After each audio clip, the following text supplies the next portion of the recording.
하나님 안에서 즐거움으로 사는 삶을 의미합니다.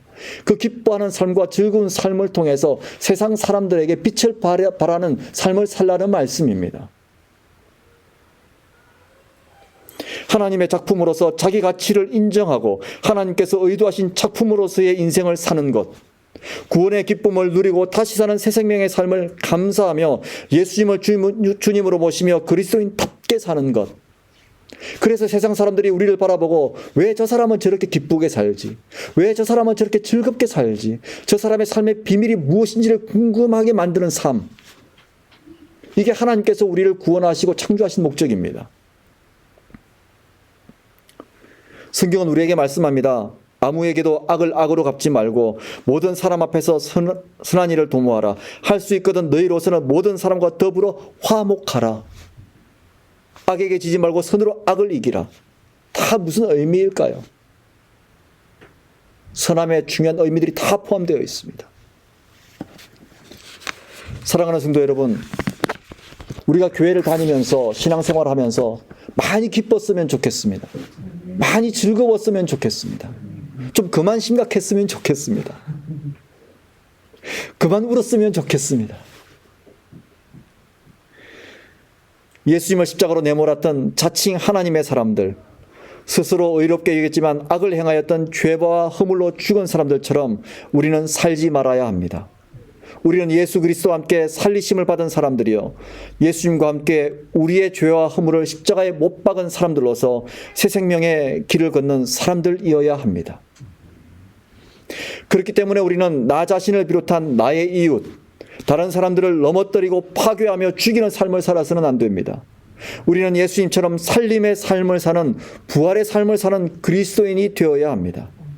넘어진 사람을 일으켜 세우는 사람, 죽음을 향해 달리는 사람들을 멈춰 세우고 생명으로 인도하는 사람, 절망과 좌절, 슬픔에 묶여있는 사람들에게 소망과 기쁨을 주는 선한 삶을 사는 것, 사망에서 생명으로 거듭난 부활한 성도의 삶임을 기억하셔야 합니다.